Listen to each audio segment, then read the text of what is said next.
You're listening to the Boss Lady Generation podcast with Elle Westley. The Boss Lady Generation community is a group of worldwide women who have made a decision to take charge of their lives and be their own boss. Our goal is to empower women entrepreneurs of all ages to take action and pursue their dreams on their own terms. For more information and to join Boss Lady Generation for free, go to bossladygeneration.com to sign up now. And now, on with the show. Hey Boss Ladies, this is Elle Westley, and you're listening to the Boss Lady Generation podcast. This is podcast episode number 4. My guest this week is a motivational speaker, spiritual life coach, and author of Beauty Tame Your Beast, a woman's guide to creating her own happily ever after. She has been on her own journey of self-discovery, empowerment, and enlightenment. Please welcome my guest, Ananda Finnikin. Hi, Ananda. Welcome to the show. Hi, Elle. Thanks for having me. So let's talk about your journey. Tell me a little bit about what you do and what brought you to this place. Well, as you said before, I am a motivational speaker and a spiritual life coach, particularly for women who are seeking liberation in their lives. And I like to use that word liberation a lot because a lot of times, particularly as women, we kind of get put into these molds of being like the mother or the wife or the friend, like we're always giving. And we can get to a point where we can kind of feel trapped, which is where I was at the beginning of my journey. It's just, I was just in like a really, a place where I just felt like I was just like doing the same things. I felt like I could do more, working a 9 to 5 and just really wanted to break free from that.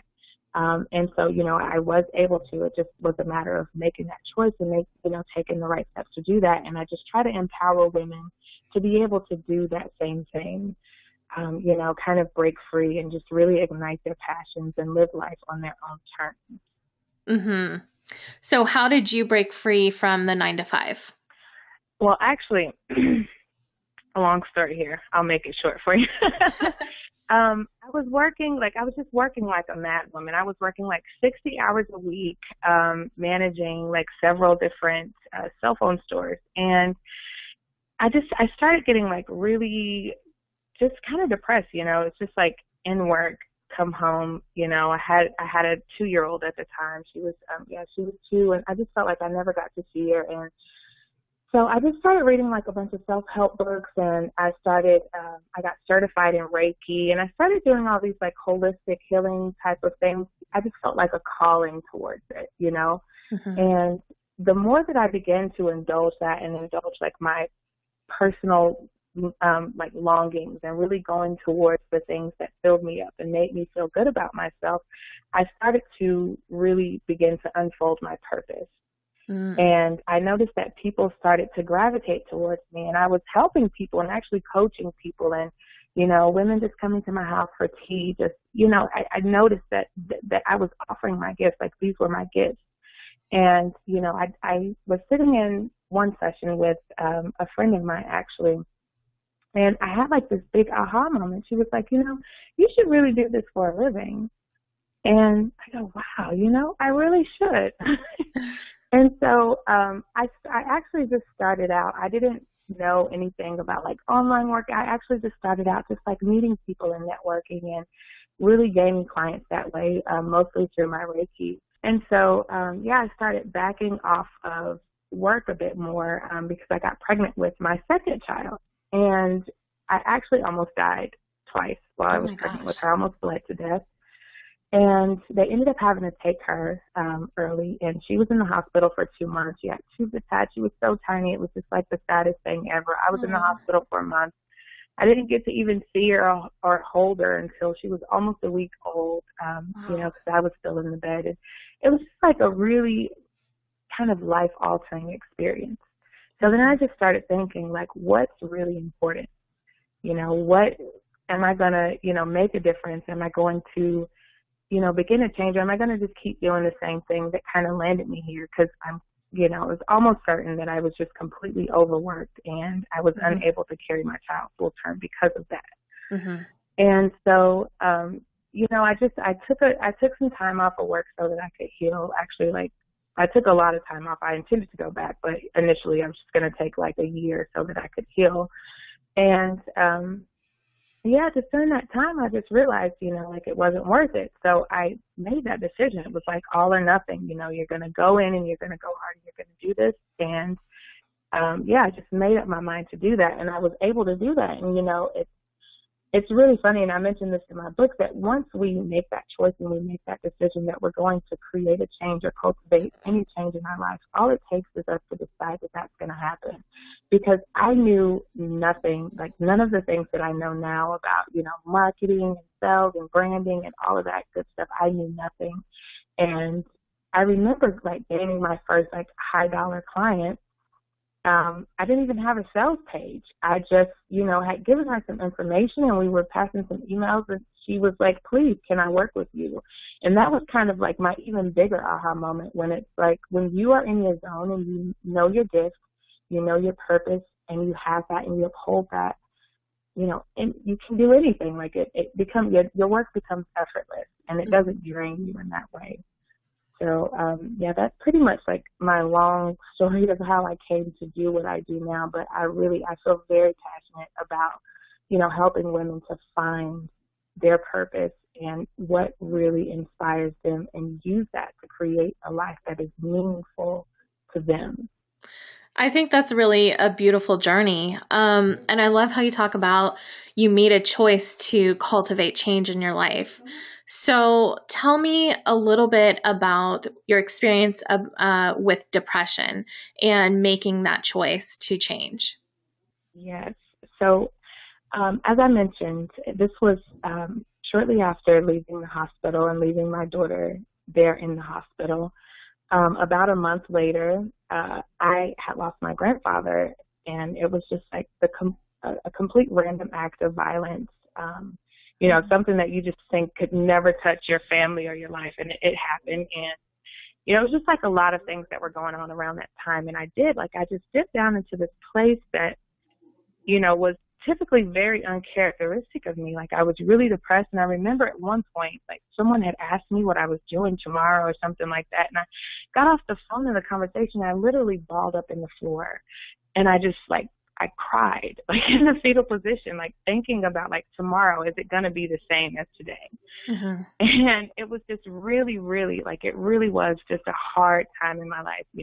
Not any mother who has a child, like if you can imagine leaving your infant in the hospital, and like they have to have like surgeries and tests, and it was really, really hard. Yeah. And so, I was like reading a lot of self-help books. I really started to eat better, just like trying to make all of these choices that I felt would help me come up out of that. And when it boiled down to it, it really just took one single moment, like one instantaneous second changed my entire life. Yeah, and then it honestly boiled down to that one singular moment, just stepping out of the shower, just regular day, hadn't been doing anything fancy or, meditating, nothing, just step out of the shower. And I stepped out and I just looked in the mirror at myself, and it was just almost like I did not recognize the person that I'd become. Like my face, I didn't have a glow or, my smile that people always tell me, like uplifting, none of that. It was just unrecognizable. I didn't recognize myself. And I'm sitting there looking in the mirror, and I leaned in, which this may sound kind of weird, but I just leaned in and I kissed myself. And when I did, my breath, it fogged up the glass a bit, and I just wrote the words, "I love you," on the mirror, and I just spelled them out. And in that moment, it was just like, I just made this really enormous internal shift. And it was just like, from that moment, I just looked in the mirror and I just said, I will love you unconditionally no matter what. I will do whatever it takes to make you happy, to motivate you. I will be your number one cheerleader. And I bawled. I just looked in the mirror and I bawled. And I realized in that moment that a lot of times we do a lot of things to, try to create change. We can read all of the books and make vision boards. But what it's really all about is that choice. And that choice that we make, that instantaneous sort of shift or change, it comes from being very clear about what you do want and what you don't want. Because once you are clear, once you have that clarity, you have a sort of conviction that comes along with it. Mm-hmm. So it's this, like, I'm all in or there's nothing. And that's with anything in life. Like, that's the same exact thing that had to happen with my business. It's, I'm all in or nothing. There is nothing else. I'm going to put everything that I have into this because I'm going to burst this into existence no matter what. And yeah, it was just like an instantaneous shift that created an entire new course for my entire life.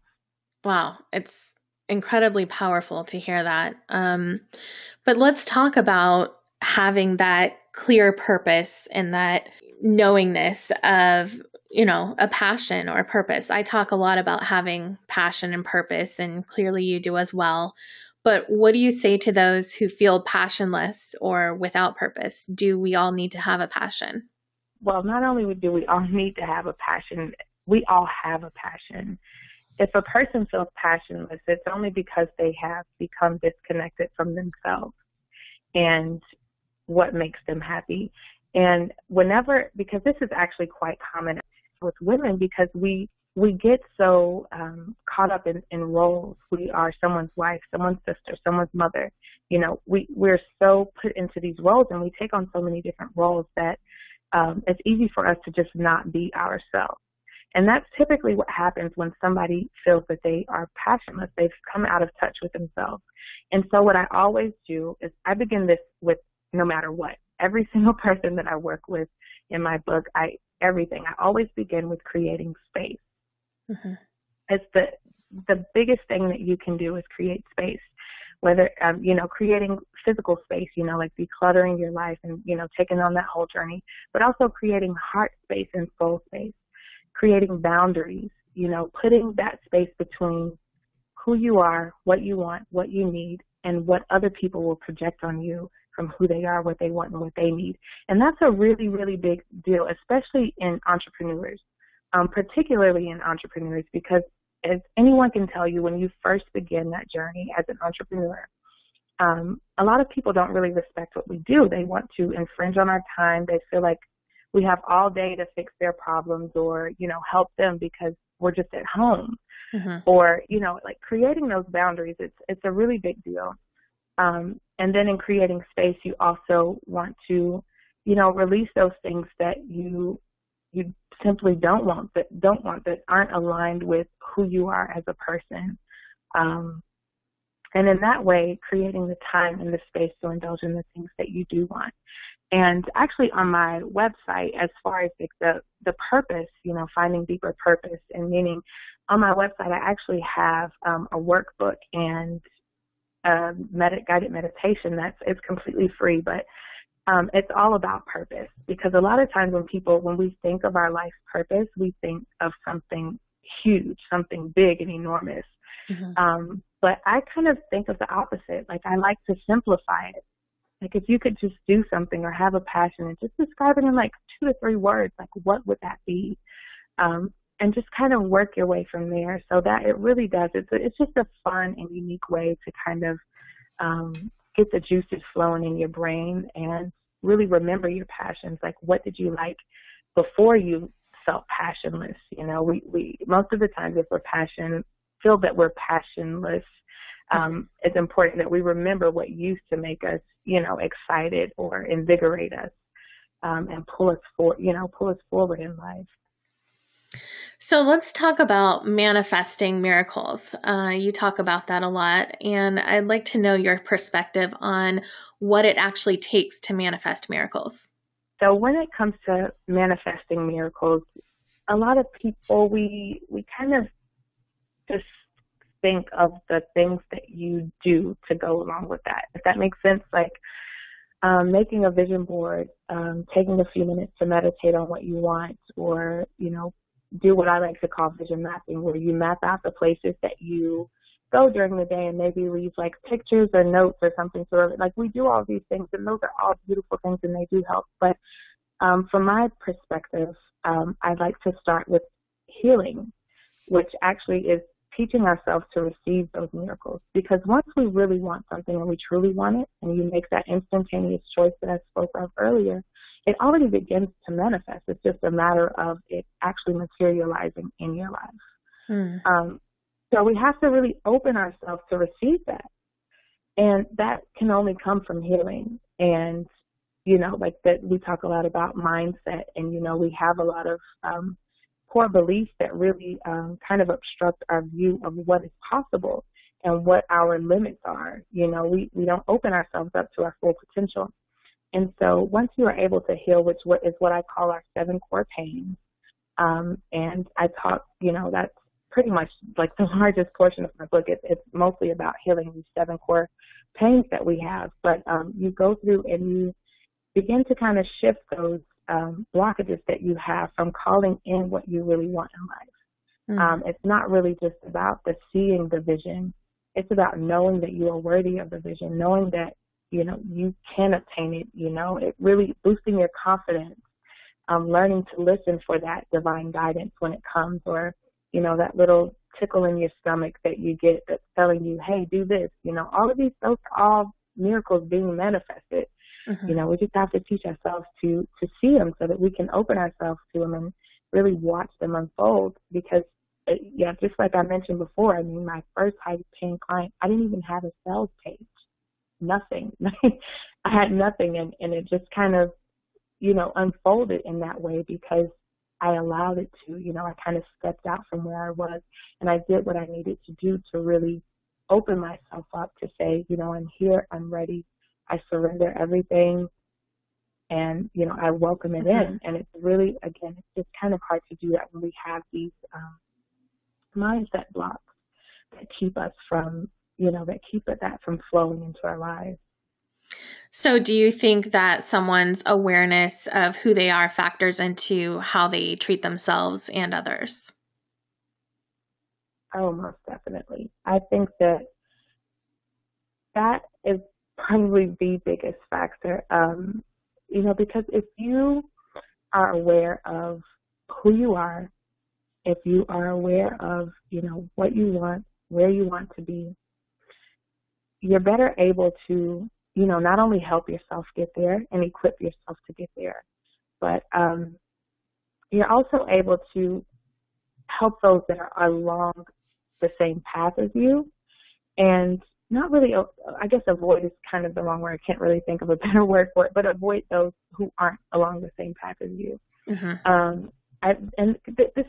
There may be an article, I can't remember if it's on the site yet or not, if it just went out my email, but I do go into a bit about the boundaries bit, and how, once you are convicted and you know what your purpose is, and you are really confident and you're aligned and you're in your truth and you're living that, again, especially as entrepreneurs, a lot of people, they don't really see or understand exactly what it is that we are doing. But when you're aligned and you know who you are and what you want, and you know what you don't want, you're better able to set those boundaries and then just really say, no, I can't do this. And it's a blessing for you because you create that space for yourself, and you can do so respectfully for others. And it also gives the person who, may be seeking your help that you can't help at that time, it gives them the opportunity to find someone who is better equipped to help them in that moment. It's just, I feel that when we're on our path, it's good for everyone involved. We're not, giving out negative energy by forcing ourselves to be in places we don't want to be, doing things we don't want to do, and, and so on and so forth. Yeah, I think boundaries are hard to sometimes set as an entrepreneur because you want to give your all and be your all for everyone. And that's the thing about boundaries, is it's not helping yourself. It's actually hindering your own progress. Exactly. So you also mentioned meditations, and I want to know, what exactly, in your opinion, does meditation do? Oh, wow, that's a really loaded question. Well, meditation, it really just depends on the type of meditation that you're doing, because people will turn to meditation for many different reasons. And I'm working on something right now that's called a meditation style guide, that it goes through many different types of meditations, and it's just like a ton of free meditations all in one like document, so that it can kind of help people figure out which style of meditation is better for them. Because if you, for instance, every morning when I wake up, I always do a 10-minute meditation, just like with silence in my breath. I just, every now and again, if there's something really important, I may use a mantra or something of that nature, but I need that. And I feel like when you do that type of meditation, when it's just, breathing and slowing down your mind, it really helps with your concentration. It helps with your mood. It's just doing that over time, it really does. It helps to really keep you centered and grounded, particularly if you do it at the beginning of your day. Mm-hmm. Now, I also meditate, towards the end of the day. I love guided meditations.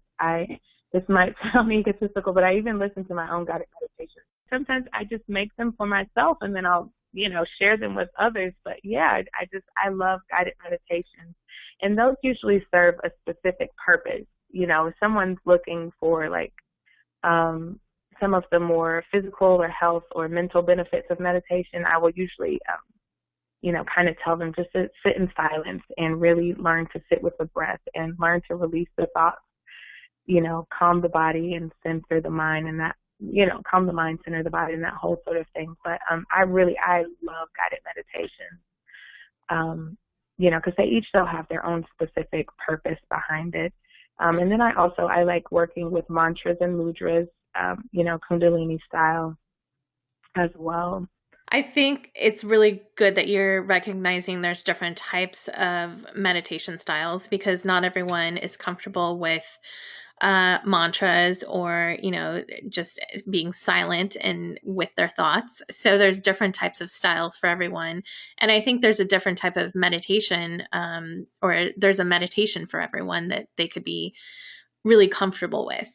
Most definitely. Yeah, that's one of the, I think, groundwork type of things, that finding a meditation for yourself it's really important. Because it kind of brings you inward, So I like to keep things as practical as possible for my audience so they can easily take action and implement what we're discussing here today. So what would you say are 3 to 4 things that someone can do to get to a place of loving themselves more? Well, the very first thing that you can do, and this is probably going to be all 3 in one, is I'll start here, to create space. Again, like I said, it all begins there. And as far as practicality goes, I find that just begin by creating, physical space, like, decluttering your workspace. I always tell people, your sleep space, your workspace, and your prayer space, just like clean them, like pay attention, get rid of the clutter, create that zone for your own genius, or for your, your romanticism in your bedroom, your rest, like whatever that is. Create physical space, create heart space, really look at the people that are in your life, the people that you spend the majority of your time with. Are they supportive of you? So that you can sort of be supportive of yourself, uphold yourself. It's really hard to do that when you're in constant confliction with those that are around you. So creating that heart space and those boundaries, of knowing when someone isn't, supportive of you, where to place them and how not to really allow that to deter you from your goals or from, taking care of your space. And then soul space, which again, just the meditation and learning to surrender is such a big thing. I always tell people just to begin there. That's the number one thing, is creating that space. Mm-hmm. And then again, just getting really clear, gaining clarity. When you know what you want for your life, for yourself, and you are really clear of that, again, it just brings conviction. And so there are plenty of things that you can do, to really gain clarity. But like as I said, on my website, I do have that. I call it a soul blueprint. But yeah, you can just go out and download that, and it's just like a really short meditation. I like to keep things practical and simple, and a simple workbook that really just kind of gets the mind jogging, as far as like discovering purpose, because again, that purpose creates clarity, clarity creates conviction, conviction creates change, and it's just a beautiful cycle. And I think that just doing those things like really create a foundation Mm-hmm. that you can really begin to healing, because all of the work, it begins with healing, you know. So creating those, you kind of set the stage for the healing to begin, because it can happen in an instant. It's just a matter of a choice and being really clear on making that choice. Yeah, and I have your soul blueprint. It's really effective, so I definitely encourage everyone to go download that. It's very beautiful too. As a designer, I recognize when I see good branding. So you have excellent branding, and it's really beautiful. It's very inspiring. Thank you. Thank you. So I want to know, what do you think the soul looks like? That is a really good question. I never really thought about that particularly, except one time. I have a 6-year-old, and it's like the cutest thing. She will tell you like your aura color, and it's just so strange. Like she just does, like she does it just out of the blue, and she'll be like, "Mom, you know, you look really purple today." Or she'll tell her sister like her aura is orange, or she reads auras. And so, like, if you'll notice, a lot of the branding on my site is it's purple. Like I infuse a lot of like purples or purpley colors. You know, there's some pinks just to kind of like counteract that, but yeah, I do that because now, like, because of that, when she was younger, she would always tell me that I look purple. Mm-hmm. Whenever I think of like the soul or something spiritual, like I think of just majestic purple, if that makes sense. But I've never really thought about, you know, what individual souls look like, because I just imagine them being completely, you know, expansive and limitless. I really don't see form. So, Yeah. but I do. Whenever I think of soul now, I just think of like purple.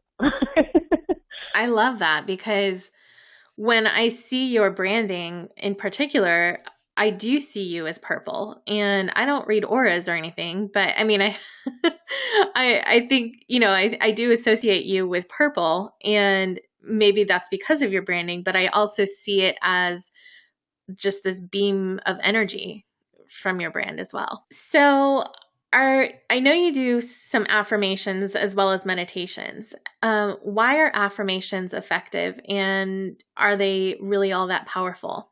Affirmations are 100% powerful, but they're only powerful if you do them in a certain way. Like it doesn't have to be like a specific formula, but I don't really agree with the concept of people sort of just lying to themselves until they believe it. It can kind of do more harm than good. And I can speak from this firsthand, you know, when I was struggling with my weight a while back, and when I first started getting into affirmations, and, you know, I affirmed things like, I am beautiful, I am healthy, I am thin, and I would say all these things, and every time I would say them, I literally would just want to throw up in my mouth, because I was just like, it didn't hit, you know, it didn't resonate, it didn't feel good. I felt like I was lying. And, you know, self-deception is the worst kind of deception ever. And so I think that affirmations are really powerful in transforming your train of thought, but I always tell people, think of your goal, think of what it takes to get there, and affirm those action steps. So, you know, instead of, you know, saying like, I am thin or I am healthy, you know, which were the goals, were to become healthy and to lose weight. And those were the goals, but they weren't real. And I didn't feel like they were real. And it was making me feel like I was telling a lie. I would say things like, I choose foods that nourish my body. I love myself unconditionally, no matter what I look like. I choose to see the beauty within my body. And I would even, you know, take it a step further to say, you know, I celebrate, you know, this on my body for, you know, for this, or affirming what feels good to affirm, really focusing the attention on the action. And it kind of reframes your thought, because then you think, oh, well, you know, I can do this. I do this. I choose to do this. This, you know, I'm able to take these action steps. Because once you take the action, you know, again, with the manifesting, it begins to unfold. So the goal comes. So I do feel that affirmations are extremely powerful. It's just a matter of doing them in a way that feels good, instead of like just forcing. A lot of people do force them, and it does feel uncomfortable and kind of weird to say things that are completely not true. in their Yeah, and reality. actually it triggers, when you do that, it triggers the ego, which is the beast in my book, Beauty Tame Your Beast. It triggers the ego into thinking, it automatically begins to attack you because it's, again, self-deception is the worst kind of deception that there is. So when you automatically, you're like, I'm lying to myself, the ego, it flares up. No, you're not. No, this is not it. You can never do that. That's not true. And it creates all of this like inner conflict that's just, unnecessary. And you can just kind of celebrate the actions that you take to get there and really motivate yourself. Yeah. So I have like a million freebies on my website, as you probably downloaded with this whole blueprint. There's like an affirmation starter kit that should have been in that same email that, like you can download, and it outlines all of that as well. It really, goes just a bit deeper. So do you think it's easier to suffer than to change our circumstances? Oh, no. Well, as far as easier, yes, it is much easier to suffer because sadly, we all do it because we suffer not by choice, but because we feel safe in our suffering. Mm-hmm. And I heard a quote which actually resonated with me from, I want to say it was Carolyn Miss. And she said, suffering is caused by chasing a life that doesn't belong to you. So which brings it all back to purpose. Knowing, what your life purpose is, what you were designed to do, and really going after that, it sort of ends the suffering. But it's so much easier to kind of do what we feel we're predestined to do, depending on, who our family is or what, where we are in society and all these things that kind of feel predetermined to us. We just kind of follow the herd, And right. So it's really easy to do that. Like, it's easier to go to a 9-to-5 than it is to quit your job and become an entrepreneur and, suffer for a couple of months because you don't know what you're doing till you figure it out. It's much easier, to just kind of sit in your suffering and feel safe than it is to really go out on a limb and create that change. But when you think about it and you actually do it, it's not that hard. But just making that decision and really choosing to change it is the hard part. Right. It's deceptive. It makes you think it's easier to stay where you are, but it's actually more difficult in the long run. I love this quote of yours that you have on your website. Gratitude is a wondrous kind of magic. The more we embrace it, the more blessings are poured into our lives. What does gratitude really mean, and how can we practice it? Gratitude is, it's almost like a prayer. And I like to take gratitude or a practice of gratitude to the next level. A lot of people will write down 3 things that they're grateful for each day, which is, that's a really good practice to have. But I like to think of gratitude as a sort of prayer of graciousness, And so in that sense, it kind of works best when expressed. So whenever I write down something, I don't typically do 3 things because, like I said, I really like to kind of reflect on what I'm grateful for and express it in some way, no matter how big or small that expression is. But, just having that graciousness in your heart, saying, I have this, or I experienced this. I am grateful for you. Thank you, thank you for this. All the time I send out thank you cards and little gifts or, donate something. I just went last week and bought myself like a few new things, which I hardly ever do, but a lot of things that I weren't using, I was able to take it and, instead of just like donating it to a big place, I was actually able to take it to a local shelter and give it to a lady that I had met there. She's around my same size and she was trying to find a job and whatnot. And when I went and I was able to pay for it, the things that I was able to pay for, particularly after struggling, in the first year of business or whatnot, I was just overwhelmed with gratitude. And you find ways to just, begin to express that because that's where the magic really is, Right. You can say thank you, but when you really feel that gratitude and that graciousness and you really understand, like the small things are really what matter. Yeah, I love that story. I love that you were able to kind of pass it on and share your gifts with someone else so that they can experience gratitude as well. And I really think it is a feeling. It's not just an act of saying thank you and saying, yes, I'm grateful. It's really feeling that gratefulness. Yes, most definitely. So who inspires you, Ananda? How to choose. I actually, I love Marianne Williamson. I love her work, as well as Carolyn Miss.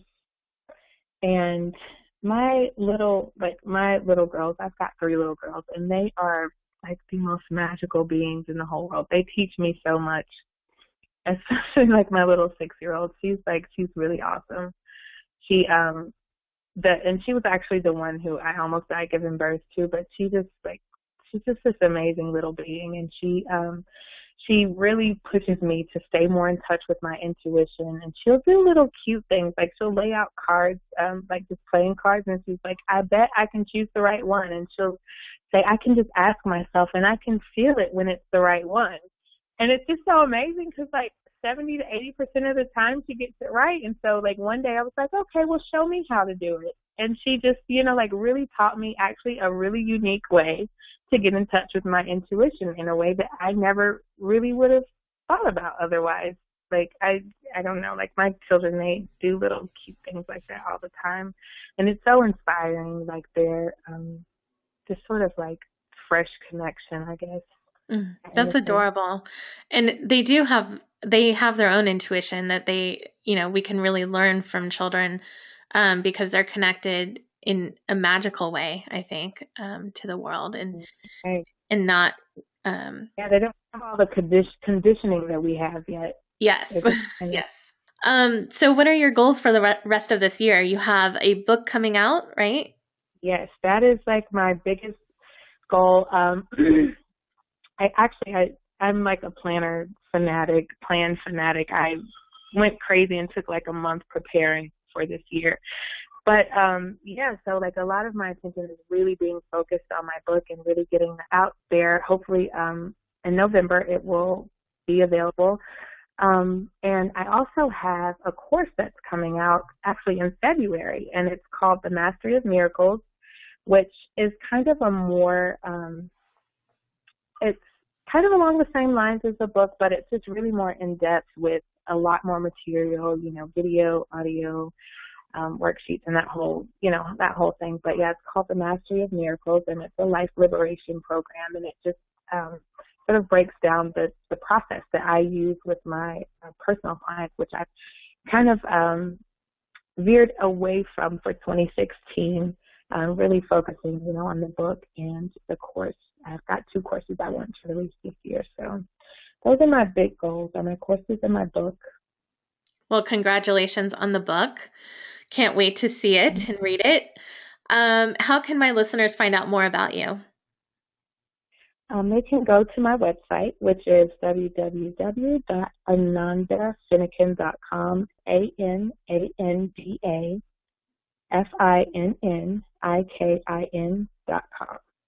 And just so our listeners know, what does your name mean? It's the Sanskrit word for bliss. It's so beautiful. I love it. It has been such a pleasure speaking with you today, Ananda. Thank you so much for joining me. Thank you for having me. It was so much fun. Thanks for listening to the Boss Lady Generation podcast. If you are serious about pursuing your passion, living a life full of purpose, and following your dreams, then I encourage you to join Boss Lady Generation for free at bossladygeneration.com. Follow your dreams, pursue your passions, and live courageously.